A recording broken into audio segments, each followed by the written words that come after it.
Bonsoir à toutes et à tous. Donc le thème qu'on a annoncé ce soir, c'est un peu inversé par rapport au classique. Comment devenir le conjoint idéal? Alors, vous allez vous poser la question, quel est le rapport avec la paracha, vu que vous savez que chaque semaine, on essaye de réfléchir ensemble à une thématique qui s'extrait du texte ou des textes qu'on est en train de lire en ce moment à la synagogue. Et là, justement, on est dans les parachiotes de la construction du Mishkan, de la construction du sanctuaire dans le désert, qui va préfigurer ce que l'on appelle le Bet Hamikdash, le Bet, la maison Mikdash, traduction difficile, la maison de sainteté, la maison sainte, qu'on traduit en vérité aujourd'hui par l'univers du temple. D'accord? Le Mishkan vient de la racine Shochan, merci. Le Mishkan vient de la racine Mishkon, qui veut dire résider, et en effet, il nous renvoie à l'idée d'un lieu particulier dans lequel on va nous donner les moyens de percevoir le divin de manière plus intense, et donc, ça va être un point central dans l'histoire du peuple juif. Alors, lorsque vous regardez des textes, ils sont extrêmement intéressants parce que ce sont des textes extrêmement détaillés qui peuvent parfois même donner un petit peu mal à la tête parce que c'est vraiment un rapport d'architecte. On va nous dire un petit peu comment doit être bâtie la structure, et puis après, les détails de tous les éléments présents dans la structure, aussi bien au niveau des dimensions qu'au niveau des matériaux, etc., etc., etc. Pour construire ce Mishkan, eh bien, le texte nous dit, donc on va être ici dans plusieurs parachiotes qui sont ensemble, eh bien, dans la première paracha qu'on a lue la semaine dernière, puisque on est Trouma Tetzavé, une petite parenthèse Kitissa, et puis après Vayakel Pekoudé, on reprend à nouveau. Eh bien, au début, on va nous dire Daber el bnei Israël veikrouli Trouma, parle aux enfants d'Israël et qu'ils prennent pour moi Trouma, littéralement un prélèvement. De chaque personne dont le cœur désire de donner, vous prendrez ce prélèvement. Nos maîtres s'arrêtent évidemment ici sur le terme de tikrou, vous prendrez, alors que normalement, le texte aurait dû dire vous me donnerez. Et la réponse de la plupart des commentateurs, même s'il y en a beaucoup, c'est de dire non. Sachez que vous ne me donnez rien car tout m'appartient. Vous devez être capable de prendre quelque chose qui est à moi et comprendre que vous devez lui donner une fonction en le mettant au service de la construction du Mishkan. Lorsque le texte, un peu plus tard, va nous relater à nouveau l'ordre divin, il va y avoir un petit bémol, il va y avoir une petite différence. C'est que dans le second texte, on va nous dire Daber el kol addat bnei Israël, parle à toute l'assemblée des enfants d'Israël. Alors si vous n'avez pas l'habitude de prendre le temps pour analyser ce texte, vous risquez de passer complètement à côté. Parle aux enfants d'Israël, parle à l'assemblée d'Israël, bon, ok. Or évidemment, vous savez très bien que quand la Torah utilise des termes, c'est pas juste comme cela. Adat Israël définit le peuple juif, c'est-à-dire celui qui était capable de ne pas fauter au veau d'or. Et Bnei Israël, c'était tous les éléments qui étaient présents avant la faute du veau d'or, mais qui quelque part deviennent invalides à participer à cette histoire, parce qu'à un moment, ils ont fait preuve d'une absence totale de foi et de confiance lorsque Moïse ne descend pas tout de suite du mont Sinaï et qu'immédiatement il crée ce fameux veau d'or. On va garder ce point sur le côté et on va rentrer dans notre sujet. Le texte nous dit Vasuli Mikdash v'shachanti betocham, et vous ferez pour moi Mikdash un lieu de sainteté, v'shachanti betocham, et je résiderai betocham parmi eux. Et sur place, Rashi nous dit Belev kol echad ve'echad, dans le cœur de chacun et de chacun. Alors c'est très poétique. Évidemment, la Torah ne fait pas de poésie. Ça veut dire quoi? Cette seconde lecture, et je résiderai dans le cœur de tout à chacun. Il y a un texte du Talmud très connu qui nous dit Hakol bidei shamayim chutz mi'irat shamayim. Traduction, tout provient du ciel. Il y a une chose qui, entre guillemets, n'appartient pas au divin. Hakol bidei shamayim chutz mi'irat shamayim, sauf la capacité que l'on a d'inscrire la présence de Dieu dans notre existence, c'est-à-dire la liberté qu'on lui donne d'être présent là où de toute façon il est présent, à travers le fait qu'on soit capable de voir ce que sa présence implique dans notre vie. Un très célèbre maître de la chassidoute disait la chose suivante, il disait Dieu il est partout, Dieu est partout, enfin, là où on le laisse entrer. C'est-à-dire que le Mishkan, c'est le lieu d'une construction dans lequel Dieu dit Veshachanti betocham. J'ai le désir d'être en relation avec toi. Mais est-ce que tu me laisses une place? Traduction, est-ce que tu es prêt à vivre ce que représente ma présence dans ta vie avec tout ce que ça implique? Ce que vous savez, dire qu'on croit à Dieu, c'est d'une facilité déconcertante, ça ne mange pas de pain. Le pharaon a dit aussi qu'il croyait en Dieu, mais que de toute façon, Dieu ne pouvait pas intervenir pour changer le cours de l'histoire, c'est-à-dire que les actions spirituelles qu'un individu développe dans ce monde n'ont aucune incidence sur ce qui se passe à l'intérieur. Faites attention parce que très souvent, on risque d'être dans l'univers du pharaon. Mais je crois en Dieu. Non, mais tous ces actes. T'as raison, c'est exactement ce que le pharaon a dit. Exactement ça. Bediouk. Je dis Dieu, bien sûr. Ouais, mais attends. Quoi, tu vas me dire que ton travail sur ta cacheroute, sur ton Shabbat, sur la relation à l'autre, sur l'écoute, va avoir une incidence et peut intervenir pour changer le cours de l'histoire? Jamais de la vie. Ça serait bien d'y réfléchir de temps à autre. Shachanti betocham, Dieu dit, est-ce que vous êtes prêts à vivre la dimension impliquante de ce que représente pour vous l'acceptation de ma présence dans le monde? Parce que l'acceptation de l'autre n'a de sens que dans la mesure où ça implique quelque chose dans ma vie. Sinon, ça ne veut rien dire. Et disent nos maîtres, on parle aussi de quoi? De l'univers du couple. Et en effet, le couple est appelé dans la tradition talmudique, pardonnez-moi, Mikdash Me'at, un petit sanctuaire. Alors là, on va essayer de réfléchir ensemble ce soir comment devenir le conjoint idéal. Je vous rassure tout de suite, je ne vais pas vous faire du coaching. Il y en a qui savent faire ça parfaitement bien et qui sont très bien payés pour ça, même si on ne connaît pas toujours les résultats, mais ce n'est pas grave, on a le droit de laisser les gens dans l'illusion. C'est juste un problème de présentation. Je suis un peu dur, mais j'assume. Maintenant, la Torah, elle est là pour nous faire réfléchir. La Torah, elle est là pour nous dire, est-ce que tu es prêt à prendre conscience de ce que ça va vouloir dire construire une histoire? C'est ça la première chose. Mikdash Me'at, un lieu d'abord de sainteté. C'est quoi la sainteté? Kedoshim Tiyu, vous serez saints. Ça veut dire quoi être saint? Alors on a tous nos représentations un petit peu enfantines de la sainteté liées à un personnage. Non, laisse tomber. C'est celui qui est capable de prendre de la distance et d'être séparé du monde des harayot, du monde de la sexualité. Hors cadre du couple. Point. Ah, là, on est embêté. Parce que la Torah est totalement pour l'univers de l'intime. Au contraire, c'est une des choses les plus merveilleuses qui existent, les plus exceptionnelles, les plus extraordinaires. Dans la rencontre du couple, il y a le dialogue des corps, des cœurs et des âmes. C'est le lieu de rencontre avec Dieu. C'est un lieu, en effet, dans lequel il se passe une expérience totalement ineffable. On ne peut même pas la traduire. C'est pour ça qu'on dit que ça s'appelle da'at. C'est le moment dans lequel tu connais l'autre dans son essence, mais tu n'es pas capable de le traduire avec des mots. Donc ce n'est pas du tout une forme de vadé-rétro, loin s'en faut.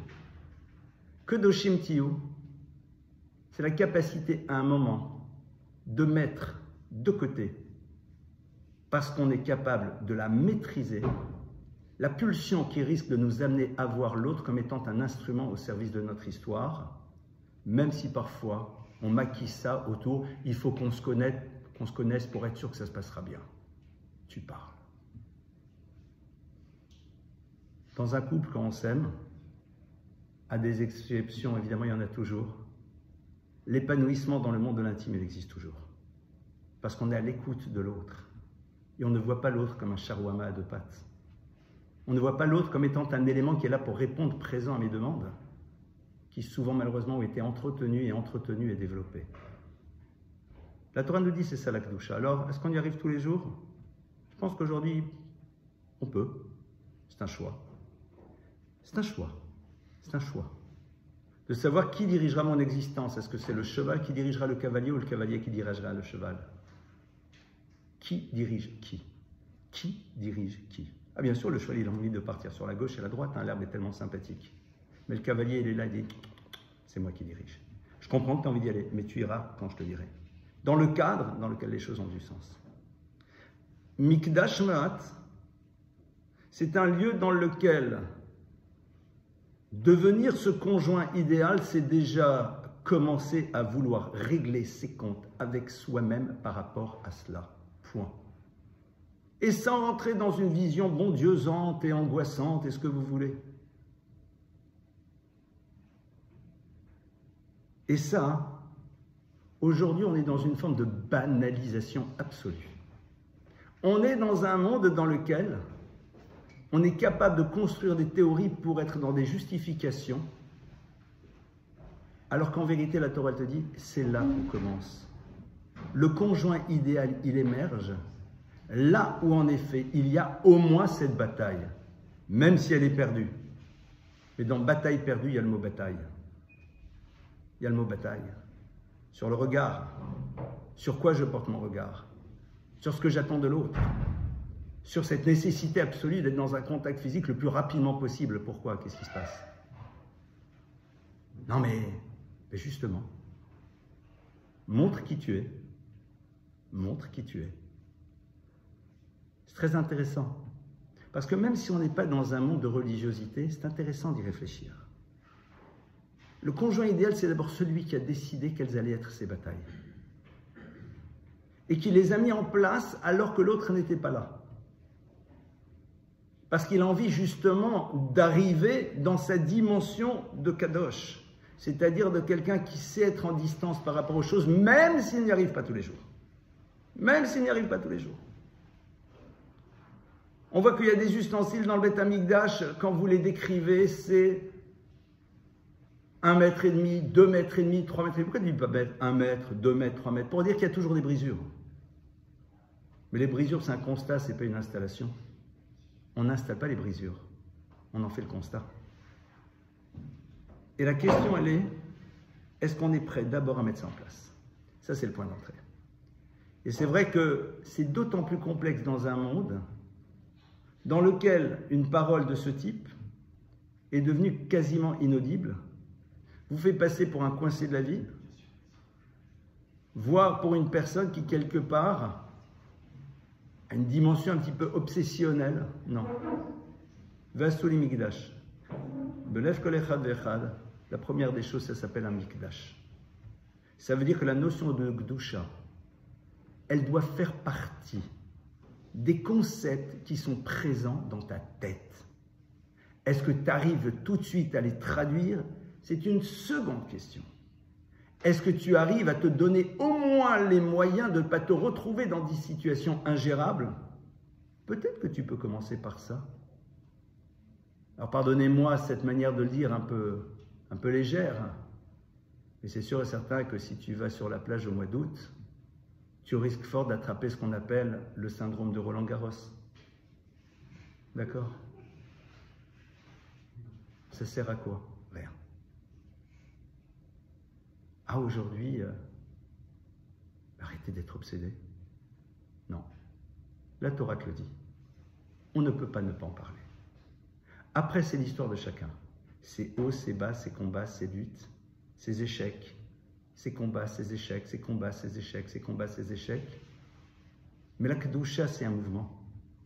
C'est un mouvement dans lequel, eh bien, on commence déjà aujourd'hui à vivre dans cet état de conscience, dans la relation à Dieu. Parce que c'est cela qui va être au cœur même de notre couple, c'est-à-dire de vivre dans la conscience de la présence de l'autre, même si l'autre n'est pas visible. Le conjoint idéal, c'est celui qui se prépare et qui se donne les moyens à vivre dans la conscience de la présence de l'autre, même hors de sa présence. C'est-à-dire qui se donne déjà les moyens de se révéler. La valeur que représente les autres, l'autre qui est en face de lui, à travers le fait qu'il vit ce que l'autre voudrait qu'il soit, même lorsque l'autre n'est pas présent. Je ne parle pas de ce que l'autre voudrait que l'on soit au niveau fait telle et telle chose, hein, on n'est pas là, non. Mais ce qui poserait problème à l'autre, je ne parle pas parce que tu as posé la salière ici ou là, dans des modèles de comportement, dans des manières d'être. C'est-à-dire celui qui va vivre dans cette interrogation et qui donc va inscrire à l'intérieur de lui la présence de l'autre. Est-ce que j'ai envie de vivre dans la conscience de la présence de l'autre et de tout ce que ça implique? Le Beth Amikdash, c'est le lieu dans lequel on nous dit Belev kol echad ve'echad. Est-ce que tu as envie de vivre dans la conscience de la présence du divin avec tout ce que ça implique ou pas? Est-ce que ça fera est-ce que pour autant ça te donnera les moyens de l'exprimer de manière ultra concrète dans une vigilance, dans le faire ou ne le pas faire? Ça, c'est ton histoire de vie. Ça, c'est ton histoire de vie. Ça, c'est notre histoire de vie. Et c'est quelque chose qui est un mouvement avec les sinusoïdales de l'existence. Et bienvenue au club. Si à Yom Kippour, c'est qu'il va bien falloir se faire pardonner de certaines choses. On est bien d'accord. Et c'est parce qu'à un moment on regrette quelque chose que pour autant on a réglé ses comptes avec soi-même. Sinon ça serait merveilleux. Moi je suis très pour. Mais ça ne marche pas comme ça. Donc évidemment, ça doit nous amener à avoir cette réflexion très calme et très sereine par rapport à la réalité de notre quotidien. La question elle est de savoir quel est l'état d'esprit qui est le nôtre. Or Akadosh Baruch Hu, le créateur de l'univers, sait ce qui se joue à l'intérieur de nous, ce qu'est notre désir profond, même si parfois nous n'arrivons pas à le traduire, même si parfois en effet nous n'arrivons pas à y accéder. Le conjoint idéal, c'est celui qui sait que l'autre a besoin de savoir, sans l'entendre, sans le voir, que au fond, cette chose-là est présente chez moi par rapport à lui, à cette personne qui est en face de nous. Est-ce que j'ai envie que ça soit ça, l'autre, dans ma vie? Alors vous constaterez que la plupart du temps, on a envie que l'autre soit au service de notre histoire. Pardonnez-moi l'expression un peu légère, qui ne nous prenne pas trop la tête, qui soit à l'écoute de nos besoins, qui réponde présent à ce qu'on désire. Ce que, entendable, pourquoi pas, tu as le droit. Mais, moi je vous pose une question. Et très rarement, cette question est posée aux gens. Dites-moi, qu'est-ce que représente véritablement votre conjoint pour vous? Qu'est-ce qu'il est réellement pour vous? Alors, il y a les grandes déclarations, mon amour, super. Il y en a une qui disait parole et parole et parole, elle l'a chanté d'ailleurs, super. Comment l'autre peut-il savoir ce que vous représentez pour lui? Eh bien, vous vous rappelez, j'avais une fois développé avec vous dans un cours une idée géniale de Rav Yerucham de Mir qui disait que la dimension la plus aboutie du libre arbitre, c'est de ne plus en avoir. Rav Yerucham dit que le libre arbitre, dans sa dimension la plus aboutie, c'est de ne plus en avoir. Parce que le monde des possibles est là, mais la relation que tu as aux choses est tellement claire que tu ne peux pas imaginer être autre chose que ce que tu dois être. Tu ne peux même pas imaginer être autre chose. Je vous garantis que dans tous les couples, c'est ce qu'on a envie en fond. Dans tous les couples, c'est ce qu'on attend. Que nous savons pertinemment qu'il existe des mondes et des possibles dans énormément de domaines et pas nécessairement des domaines un peu bas de gamme. Mais qu'on aimerait que pour l'autre, ce monde des possibles soit du domaine de l'impossible dans sa tête. Je ne peux même pas imaginer. Je sais que je peux. C'est Yosef, avec la femme de Potiphar. Mais comment puis-je faire une chose pareille? C'est pas possible. Non mais techniquement c'est possible. La situation elle est là. De la même manière que je pense que chez nous tous, il est totalement inimaginable qu'en sortant d'ici, même si on a faim, on puisse arracher le sac à main d'une vieille dame. Non, c'est pas possible. Même si on a très très faim. Pourtant, il y en a qui le font. Pourtant, on peut le faire. Mais la chose n'est pas possible. Je ne peux même pas l'imaginer. Et ça, être capable de travailler dessus en amont de la rencontre à travers qu'est-ce que j'ai envie que représente pour moi la personne avec laquelle je vais construire. Ça va être le premier point.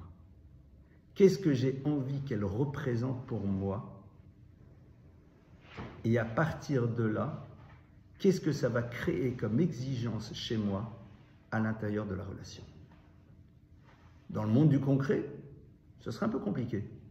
Mais déjà, est-ce qu'au moins on a ce désir? Déjà ça. À partir de là,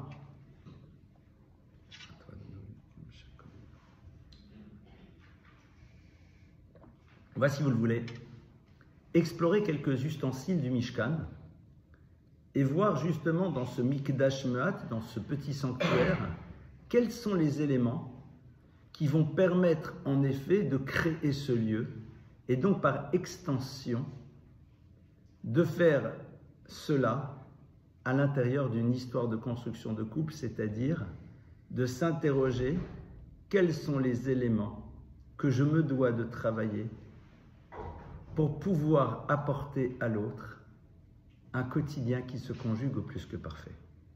Et en introduction de cela, je voudrais rappeler une idée. Vous savez que le monde a été créé sur le chesed, sur la bonté.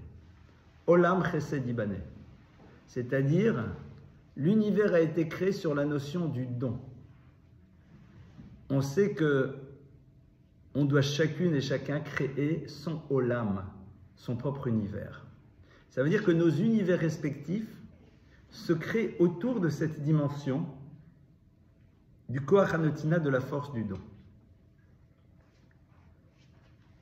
Alors la question que je pose, c'est de savoir comment est-ce que je peux déjà aujourd'hui créer un monde dans lequel l'autre, pour pouvoir le parachever, n'est pas encore là. Comment on fait? En vérité, c'est très simple. Parce que la première chose qu'on va donner à quelqu'un, et c'est une idée que j'ai très souvent développée, la première chose, le premier cadeau que vous allez donner à votre conjoint, le premier cadeau, merveilleux, c'est votre non-toxicité. Le fait d'être une personne qui lui permettra d'utiliser ses énergies pour construire et non pas pour se protéger de nos dysfonctionnements. Parce que nos énergies ne sont pas là ni pour réparer ni pour se protéger. Elles sont là pour construire. Et ça commence d'abord par quelque chose qui s'appelle Cheshbon HaNefesh. C'est-à-dire réfléchir quels sont les points sur lesquels aujourd'hui je peux et je me dois de travailler, parce qu'évidemment, leur absence ou leur transformation ne pourront être que bénéfiques à l'intérieur d'une relation.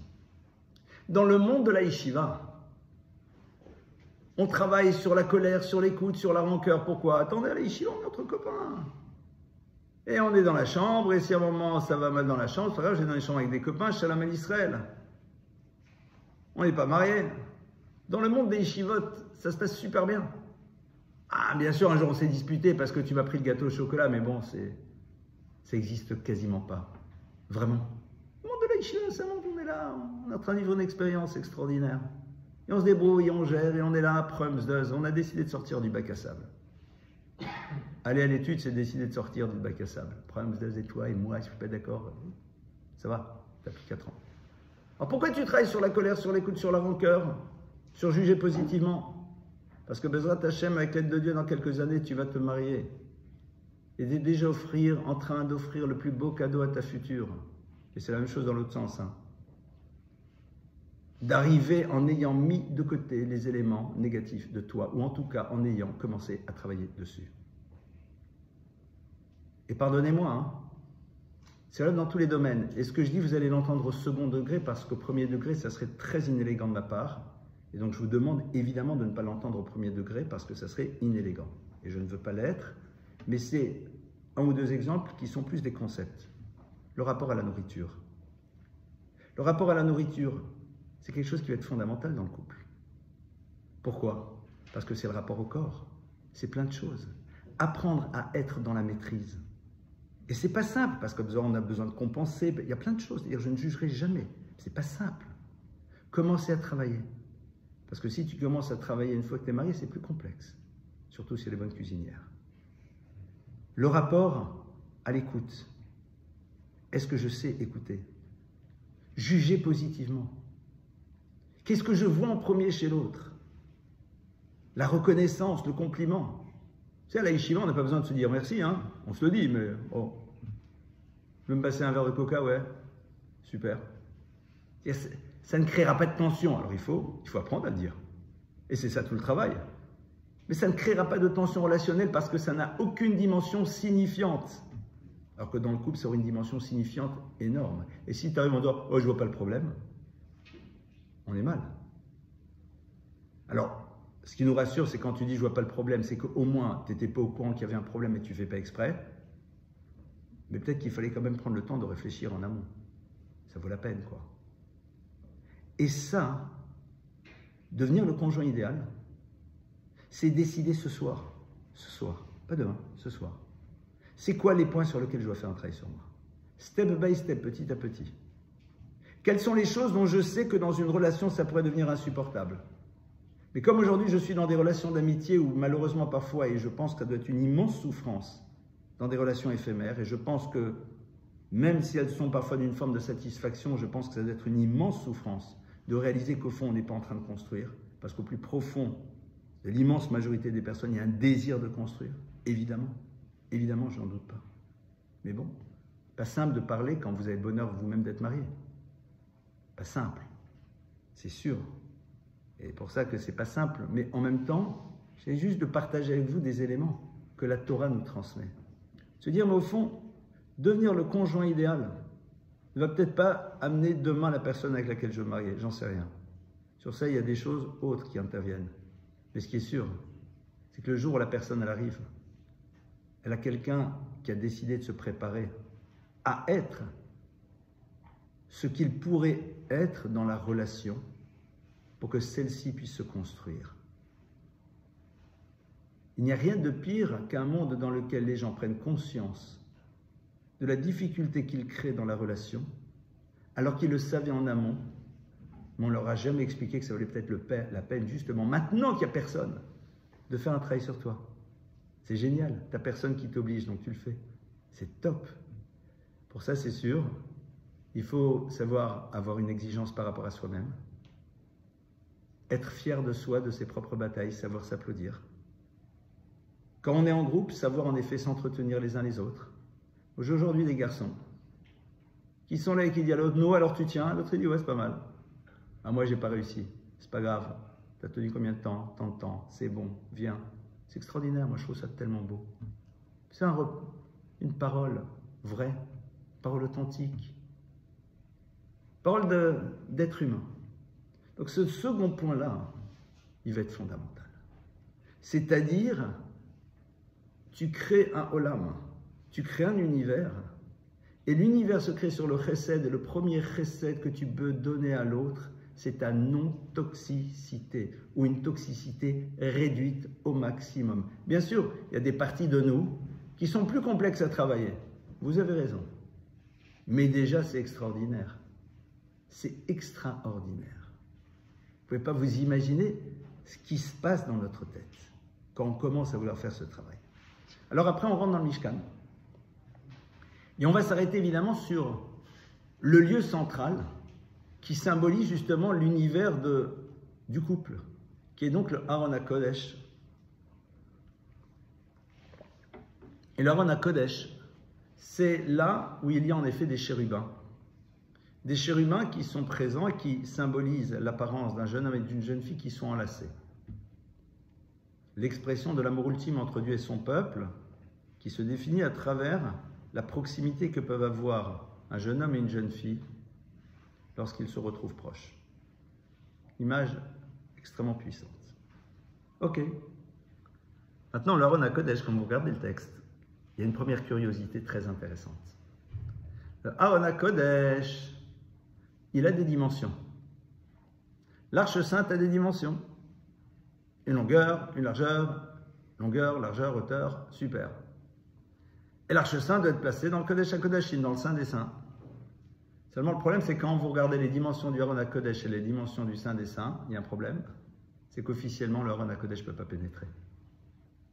Et la Torah te dit, tu vas faire une pièce de 4 mètres carrés pour mettre un truc qui en a 4 mètres 50. Que se passe-t-il? L'Agma nous dit évidemment, En Aron Minamida. Le Aron HaKodesh ne s'inscrit pas dans le monde de la logique mathématique. Ce qui symbolise, ce qui va construire une histoire, ce qui va faire de toi le conjoint idéal, c'est que tu dois savoir qu'à un moment, la logique ne sera plus présente. Parce qu'il y a quelque chose qui t'échappera chez l'autre. En 2 mots. Devenir un conjoint idéal, c'est accepter qu'à un moment, l'autre aura une dimension qui me dépasse. Je ne lui demanderai pas de se justifier et je lui révélerai que je l'accepte à travers ce qu'il est, parce que la logique ne sera plus au rendez-vous.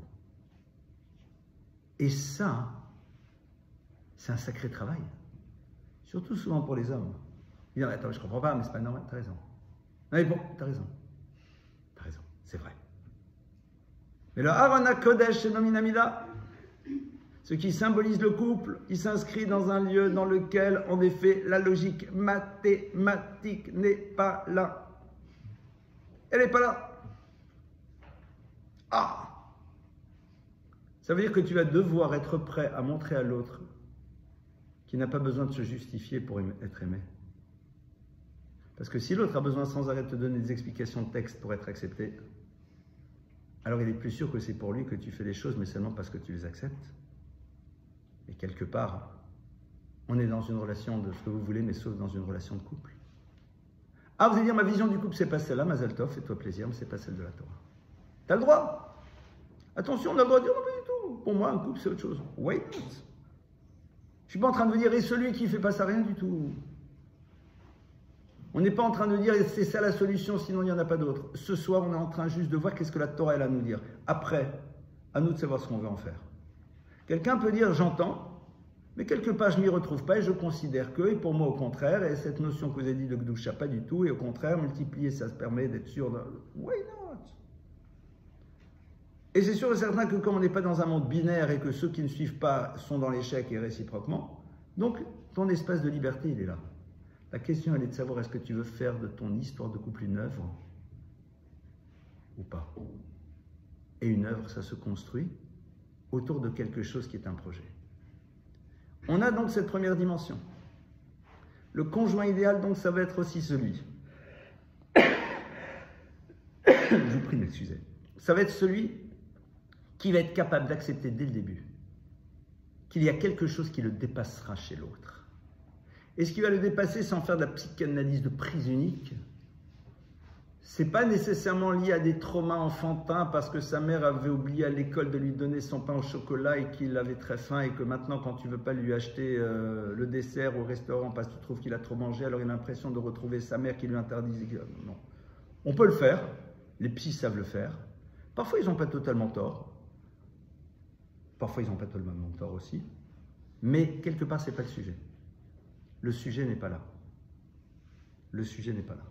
C'est-à-dire, il y a quelque chose qui va me dépasser. Est-ce qu'à un moment, cette chose qui me dépasse pose un vrai problème dans la relation? Et à partir de cela, évidemment, ça va m'amener à m'interroger et à interroger l'autre sur quelque chose qui est une problématique Why not? Mais quand je suis d'abord dans un travail d'acceptation, alors l'autre peut dans un second temps beaucoup plus facilement être à l'écoute d'une parole qui l'ouvre à s'interroger sur quelque chose qui échappe parfois à la logique et qui en effet prend son origine soit dans un modèle éducatif perturbé, soit dans des traumas, soit dans d'autres choses. Mais ça, c'est en seconde lecture, c'est en second temps. Ça va être donc cet autre point. Maintenant, l'Aaron à Kodesh, donc il n'est pas à Minamida, il n'est pas dans la logique. D'accord? Ça, tu dois l'avoir en tête. Tu veux devenir le conjoint idéal? Accepte déjà dans ta tête de vivre des situations de ce type. Et quelque part, ne fonctionne pas comme ça juste quand tu es dans la relation de séduction, parce que ça rassure l'autre. Mais sois capable de l'inscrire dans la réalité de ce que tu vas vouloir construire, parce que ce n'est que comme ça que tu pourras construire, pas autrement. Parce qu'au passage, l'autre, qui comprend que je ne comprends pas, mais qui voit que malgré tout, je suis prêt à accepter, vous le rassurez. Un conjoint idéal, c'est un conjoint qui vous rassure. Non pas en disant « c'est bon, il y a de l'argent ». Non. Quelqu'un qui nous rassure sur l'importance qui est la nôtre à travers ce genre de micro-événements.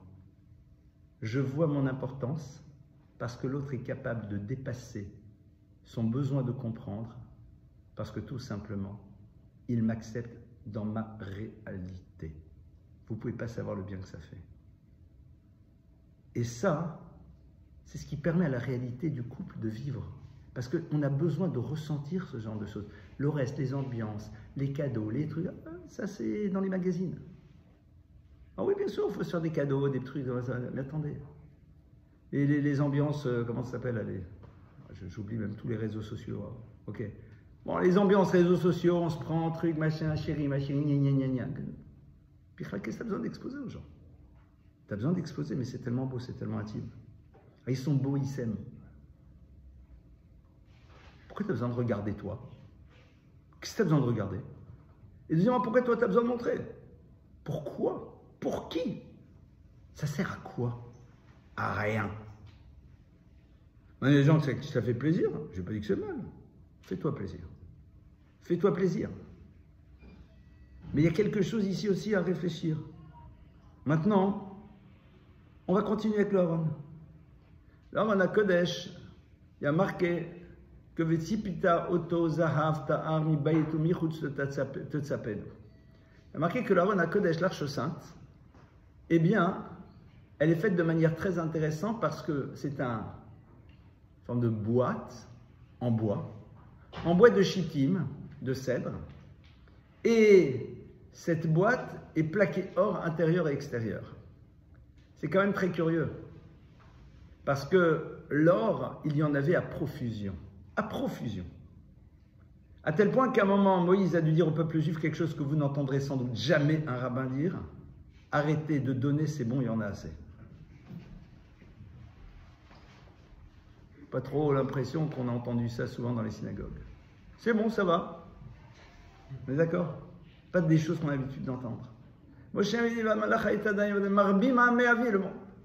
Alors fais-le en or massif. Si déjà c'est le Aaron HaKodesh, l'Arche Sainte.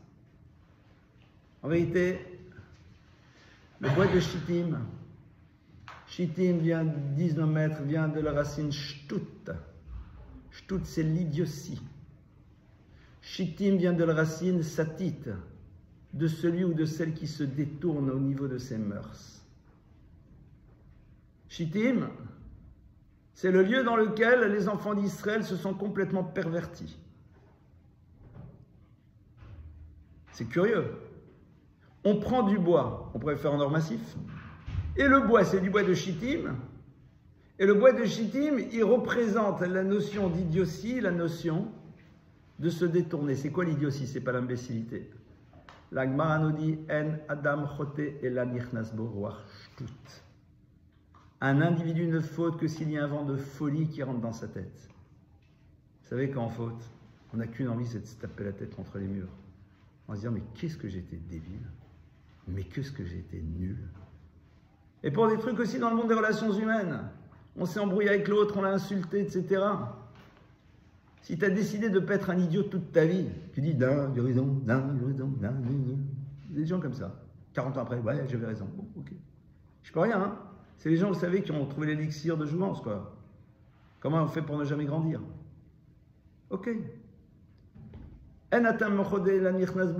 Malheureusement, on est tous passés par là. Tous. Roarshtut. Ça veut dire quoi? Que si à ce moment-là, on t'interviewe, on te dit, non mais, attends, tu es d'accord que ce que tu vas faire, c'est ridicule. De toute façon, même si tu... Alors, on va prendre... Tu kiffes parce que tu vas insulter, tu kiffes parce que tu vas manger, tu kiffes parce que tu vas faire un truc un peu plus borderline. C'est vrai. Mais après, c'est comme quand Dieu dit à Adam, Aïka, t'es où? Il ne demande pas où il est. Il dit, bon, alors maintenant que tu l'as fait, ça t'a amené où là? Super. T'es content? C'est passé à l'acte? Génial, next. C'est pour ça que souvent les gens, ils se construisent des théories, non, c'est pas un problème. Parce que si tu te regardes, tu dis, mais je suis un débile. Je suis un choté. On a tous été un jour chotés, moi en tête. Celui qui n'a jamais été choté, vous me le présentez, c'est un ange. Alors, il faut essayer de ne pas être choté sur des trucs trop lourds, si déjà. Mais quand tu réfléchis après, tu dis, c'est ridicule. Ça veut dire quoi? Satit, c'est se détourner. C'est-à-dire, à un moment, partir dans une direction dont on sait qu'elle n'est pas bonne pour nous. Le conjoint idéal, c'est celui qui est au courant. C'est celui qui ne dit pas « amour, toujours, les yeux dans les yeux ». Toi dans mon cœur chez toi, laisse tomber. On ne se criera jamais, on s'insultera jamais. Bon, ceux qui s'insultent, moi ça me rend fou. Je t'en voudrai jamais, je n'aurai jamais de rancœur, je jugerai tout positivement. Vous connaissez l'histoire du bonhomme qui s'est marié, mais avant de se marier, il va chez le rabbin. Vous me rappellerez où on en était avec Hatzechitim, d'accord? Parce que parfois je parle dans l'histoire, après j'oublie. Donc on était à Hatzechitim, et donc la notion de shtut, de satit. Il va se marier, il va chez le rabbin, il est sur la banque, vous savez. Sous la propose, il me demandait de m'engager. Je suis un homme de droit. Quand je m'engage, je tiens. Alors écoutez, pas trop. Et 500 €. Ah mais il dit pas de problème. Minimum syndical. Arrive le mariage, et le rabbin il dit, mon cher Khatan, tu t'engages, et vas-y mon frère, et il lui en met 1, 2, 3, 4, 5, et tu t'engages, et tu t'engages? Il ne peut pas faire autrement, il dit, je m'engage. Après la choupa, ils font chez le rabbin, monsieur le rabbin. Vous exagérez? Il dit, pas du tout. Et vous vous rendez compte ce que vous avez fait? Il dit, ouais, mais elle m'a donné 1 000 €. On est bien d'accord que cette notion-là d'engagement, on sait très bien que ça ne va pas te tenir tout le temps. Au moment où tu te maries, tu es conscient que tu es un être humain fragile. Et c'est avec cet état de conscience que tu pénètres ton couple, c'est-à-dire la nécessité d'être dans la vigilance. Et pas que pour les trucs à 2,50 francs, mettons-les de côté, je vous en supplie. Surtout, sur les midotes, sur les traits de caractère, sur les relations à la famille, sur la manière de parler, sur la manière de regarder, sur la manière de faire. Sois dans la vigilance dès le début. Dès le début, sache qu'en effet, tu es un être faible, avec des forces incroyables, mais tu restes un être fragile. Le bois de Shittim, le bois ça peut se décomposer. Le bois c'est un matériau qui n'est pas constant. Vous prenez de l'or, ça ne bouge pas. Le truc de Toutankhamon, ça n'a pas bougé. Le bois peut ne pas bouger si vous faites toutes sortes de trucs sur le bois, mais sinon, ça disparaît.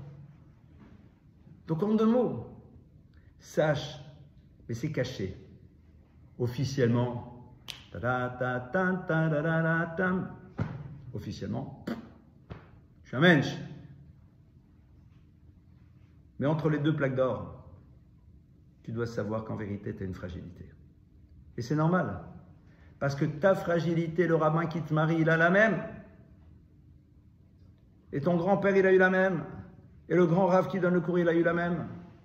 Et la copine, elle a la même. Chacun dans un autre domaine. Fragilité dans les midotes, dans les traits de caractère, dans l'absence de reconnaissance. Pas que dans des choses, moches. Dans plein de choses. Il dit, moi je ne supporte pas. Ah d'accord, donc tu étais au courant. Dis-moi si tu l'avais dit à l'autre avant, l'autre aurait dit oui. Alors si l'autre a vraiment envie de se mettre, non, c'est pas grave, c'est pas grave. Comme par hasard, ce qui n'était pas grave avant, le devient après. C'est souvent très marrant. Non, c'est pas grave. Pourquoi c'est devenu? Parce qu'avant, il fallait bien... Et je comprends.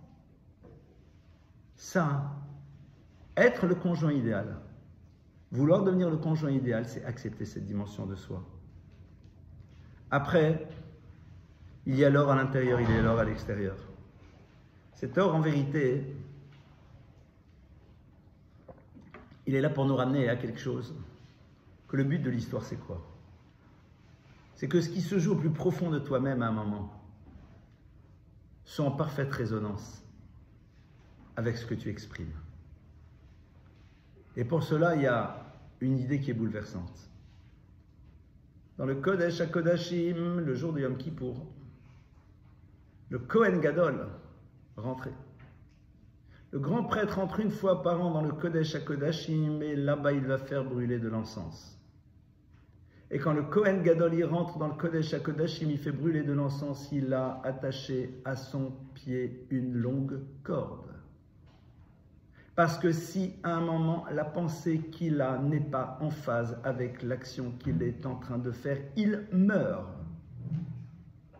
Et dans le deuxième Beth Amikdash, il y a eu plus de 200 Kohanim Gdolim parce qu'ils mouraient chaque année.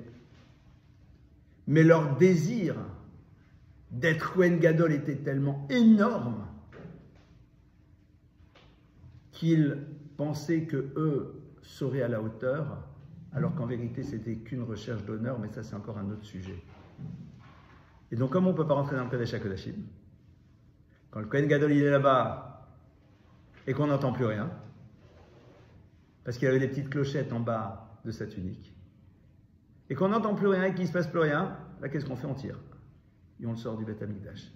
Ouais. Ça veut dire quoi, 19 mètres? Le Kodesh HaKodashim, dans le prophète, je crois, Yirmiyahu, est appelé Cheder Amitot, la chambre d'Élie. C'est-à-dire la chambre à coucher d'un couple. C'est un lieu qui s'appelle le Kodesh HaKodashim. Elle est symbole de vie. Quand l'acte est en phase avec la pensée. Quand ce que tu fais est l'expression d'une pensée.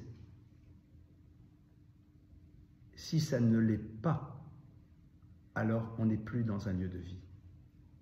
Ça veut dire que devenir le conjoint idéal, c'est travailler pour être sûr qu'en effet, on va être en phase entre les mouvements que l'on aura et ce qui se passe à l'intérieur de nous par rapport à l'autre. Et on revient à ce qu'on avait vu au début. Si tu n'as pas appris à maîtriser le cheval, tu raconteras à l'autre les mots qu'il faut pour pouvoir en effet te satisfaire. Ça va légèrement plus du côté des hommes que des femmes, mais ça peut l'être peut-être aussi de l'autre côté. Mais quelque part, il y a rupture. Ce n'est pas le lieu de la vie. Ça, c'est quelque chose qui se travaille dès le début. C'est quelque chose qui se travaille dès le début. Ça, c'est ce qu'on va retrouver entre autres dans le Kodesh HaKodashim. Maintenant, dans l'Aron HaKodesh, il y a donc cette dimension de l'être et du paraître. Et savoir qu'en effet, je dois être toute ma vie dans une tension. Pour qu'il y ait une adéquation la plus forte entre les deux. C'est un mouvement. Ce n'est pas une réalité. Vous croyez que je suis ce que je dis? Non. J'aimerais beaucoup parfois, lorsque je m'entends parler, me dire « Mais au fond, je suis parfaitement ce que je dis. » Mais je sais une chose, c'est que j'en ai au moins le désir. Et que j'essaye un tout petit peu de m'en donner les moyens. Ça, je suis sûr. C'est la seule chose qui me donne la liberté de le dire. La seule. D'en avoir le désir et de s'en donner un peu les moyens. Même beaucoup si on peut. À part ça, il va y avoir donc sur ce Kodesh HaKodashim, à l'intérieur, le Sefer Torah. Les tables et les tables brisées. Et aussi, le petit pot qui contient la manne. Qu'est-ce que ça veut dire? Être et devenir le conjoint idéal. C'est être capable de savoir si ce que représentent ces notions sont présentes dans ma vie. C'est quoi la Torah? est-ce que j'accepte d'avoir une référence qui me dépasse? Parce que sinon, vous êtes dans un monde dans lequel vous dites, non mais moi personnellement, je pense. Je ne vous raconte pas comment ça crée des belles histoires de famille. Moi, je ne suis pas d'accord parce que moi, je pense qu'en vérité, ce qui est important, c'est ça. Et toi, tu penses. La Torah, elle pense quoi? Vous avez des gens, ils pensent. C'est très bien de penser, il faut réfléchir. Mais à un moment, tu as la Torah, tu as un point de référence. Non, mais imaginez que je dise à mon épouse, non mais moi, personnellement, je pense qu'une femme sympa, c'est une femme qui laisse son mari sortir 2 fois par semaine avec ses copains pour boire de la bière. Ah, mais moi, personnellement, je pense que c'est ça. Hein. La Torah, elle te dit, c'est pas exactement ça. Ah, mais je suis pas d'accord. Donc, quoi de beau, tu es ta propre référence. Vous imaginez une vie de couple avec quelqu'un qui est devenu sa propre référence. Vous imaginez c'est quoi la vie? Mais c'est ça l'immense majorité des gens. Ils deviennent leur propre référence. Alors parfois, ça permet des cohabitations qui fonctionnent.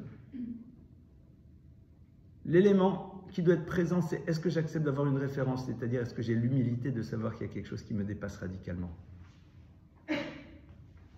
Ou non? Oui ou non? Vous savez, c'est très intéressant parce que parfois, il faut être un peu basique. Est-ce que la Torah est ton point de référence? Oui ou non? Quand on me dit ça dépend, je dis, et ta femme, tu l'aimes comment? Ça dépend aussi. Est-ce que c'est point ou non? Oui ou non? Ah, je comprends pas tout? Je comprends. Tu as besoin d'apprendre. Ah, il y a des choses que je suis pas d'accord? C'est intéressant, on va essayer de développer. Ah, mais dans ma logique, je comprends. Ah, mais il y a des rabbins, tu as raison. Ça ne veut pas dire pourtant qu'ils vivent la référence comme ils devraient la faire, je suis d'accord. Point numéro 1. Est-ce que j'accepte l'idée qu'il y ait une référence qui me dépasse? 1. Deuxièmement, Luchot veshivre luchot nachim baron, dit la Gemara. Les luchot, les tables de la loi, veshivre luchot, et les tables de la loi brisées sont dans le Aron HaKodesh. Les tables de la loi brisées, ça a été une crise de couple. Évidemment, j'utilise une métaphore, c'est colossal ce qui se passe à ce moment-là. Mais c'est une énorme crise de couple. Munachim Baron, elle fait partie de notre histoire et c'est avec elle qu'on va aussi créer l'histoire. Si Moshe n'était pas intervenu, le peuple d'Israël disparaissait, c'est-à-dire que parfois il y a des choses qui ne sont plus possibles. Clair, c'est vrai. Ça veut dire que parfois la brisure est telle qu'il n'y a plus rien de possible. Mais sache qu'en effet, il y aura dans tous les couples, pas tous. J'ai des maîtres, je peux vous garantir que non.